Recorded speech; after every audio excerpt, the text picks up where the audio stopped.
So what is ME CFS? The problem is they don't know. They don't know what it is. If you go to the doctor, what the doctor will do, and you're complaining of this extreme fatigue and a lack of stamina, so you might be able to go for a walk for a bit, right? But then you just can't walk any further. You just kind of grind to a halt and you need to lie down, for example. Or if you were quite active yesterday and you find yourself today just flat out on your back, or even it might take you a day longer to find yourself flat out on your back with delayed onset fatigue. And if you find yourself waking after sleep feeling completely unrefreshed, it's like you haven't been to sleep at all. And if naps don't help, and if you find yourself unable to sit upright and you need to lie down all the time or regularly, or if you are suffering from brain fog and it's like thinking through a thick fog, it literally is like that, and you know that the ideas, the thoughts are there, they're out there, and you know that they are, and you know perhaps as well that some of them connect, but you just can't quite reach them. That's what it's like having a kind of foggy mind, a foggy brain, but also short-term memory shot to pieces. You literally can't remember if somebody has told you something or not, and you need something repeating 3 or 4 times and you just keep forgetting. Or you read something and you just can't concentrate on it. You have to read it 20 times and even then it's not going in. You give up and you can't concentrate on anything for very long, if at all. You know, it might even be a case of actually you don't have the energy even to concentrate for 5 minutes, and all you can do is gaze out of the window at the clouds, and that's all you have the energy for. And maybe you feel depressed because you don't have the energy to feel happy, and maybe you have pain. Not all of us have pain. I've been very lucky. I haven't had pain apart from headaches, but pain is very common with people with CFS ME, and also the related condition of fibromyalgia, and it can be extraordinarily debilitating. Then you might also find yourself with tinnitus, which is a kind of really loud roaring or ringing in your ears, which is something I have and that comes with CFS. And it's quite a good alarm system for me. It lets me know actually when I'm really pushing it, because when I'm pushing it, even if I don't feel I am, it starts to scream at me in a way that I can't ignore.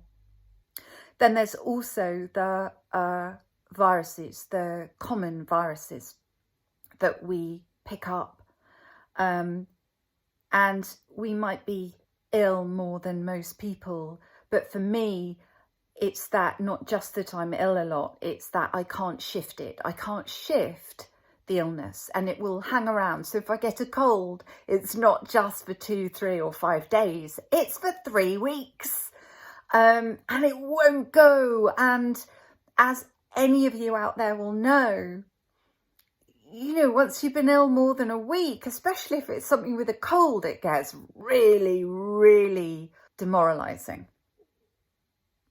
Then there's also the just having for me, my CFS, I think, connects to glandular fever years ago. They do think now, researchers into ME CFS and also related long COVID, they are fairly confident that viruses have a part to play in our condition.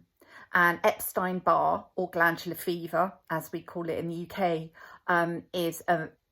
they think is a major player, but herpes viruses more generally, as well as obviously now COVID and related viruses.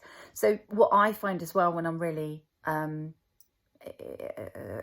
a lower end of energy is my glands and throat get really sore a lot. It's like the body is carrying endlessly carrying glandular fever in its system or something, and just keeps bringing those symptoms back.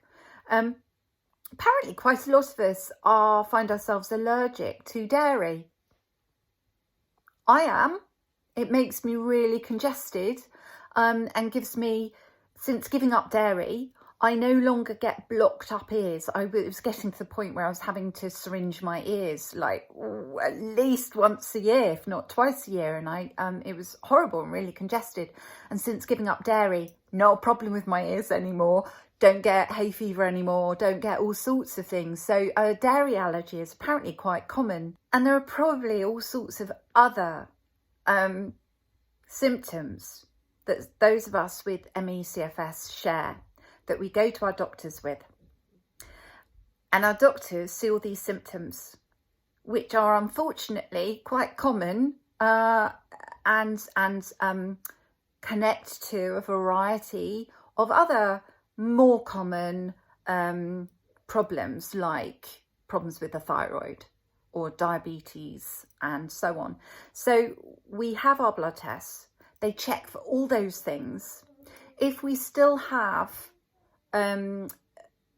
these symptoms and this kind of quality and scale of fatigue after a period of months, back a few years ago it was 6 months. I don't know if that's changed actually, but then it's like they arrive at a diagnosis of CFS because that's the only thing left that it could be. Now, lots and lots and lots, there's a problem with this, because obviously it means nobody can help us. We go to our doctors for expert support and they can't help us because they don't know what it is. But it's worse than this, because most doctors, being human beings, who are working in the UK, at least, under extraordinarily challenging conditions, with insufficient time per patient. So when a doctor, and also in the UK, certainly at my surgery, you can only go to a doctor with one condition at a time, right? Which just doesn't make sense to me. I mean, it makes sense, I suppose, in a structural sense that, you know, if a doctor only has 5 or 6 or 7 minutes with you or whatever it is, then they've only got time to treat one thing, right? So it makes sense from a top down, that kind of structural process sense.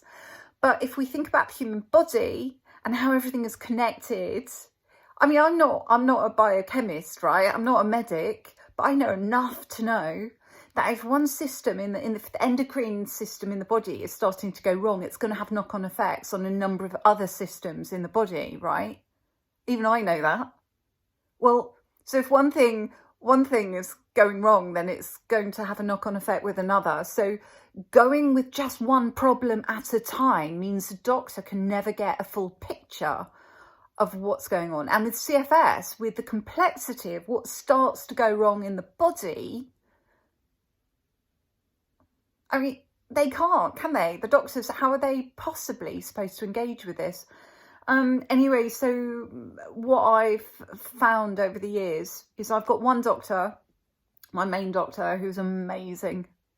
I'm so grateful to him. My gratitude journal sees me going, thank you to my doctor. So often, he doesn't have answers for me, right? Because there aren't any, unless you're a CFS kind of researcher who's had the time to dig into this. They don't get, as far as I know it, they certainly don't get CFS ME kind of training as a medic, as a junior, you know, studying medicine at university. So they don't know what it is. They can't diagnose for it, only in a negative way. So what are most people going to do under pressure who are being asked for help, right? And they don't have the knowledge to be able to help. That person is either, that doctor is either going to be sufficiently confident and curious to go, I don't have answers, but I see that you're suffering, and let's talk about it, and let's see how I can help you, and let's see, you know, what we might explore, and let me listen to you talk about your research in CFS, and I'll listen and we'll talk that through. So we've got that option, which is my doctor. I'm so lucky. And then we've got all the other doctors I've ever met when I mention CFS. And they either just look at you completely blankly, or they look at you like you're a hypochondriac.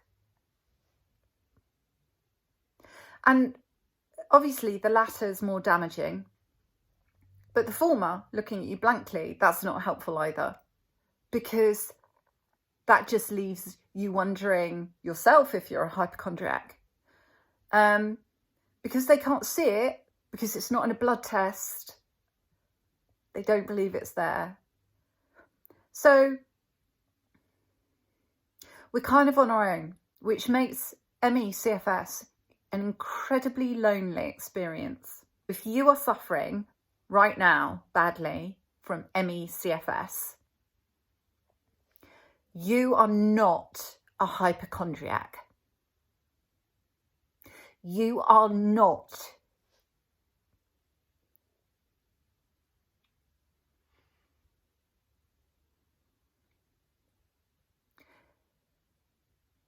There is something wrong. There is something not working in your body, right? And some of the videos I'm going to post are going to speak to the variety of things that I've tried over the years. So watch this space, and I wish you all the very best. And I just want you to know you're not alone. Hang in there.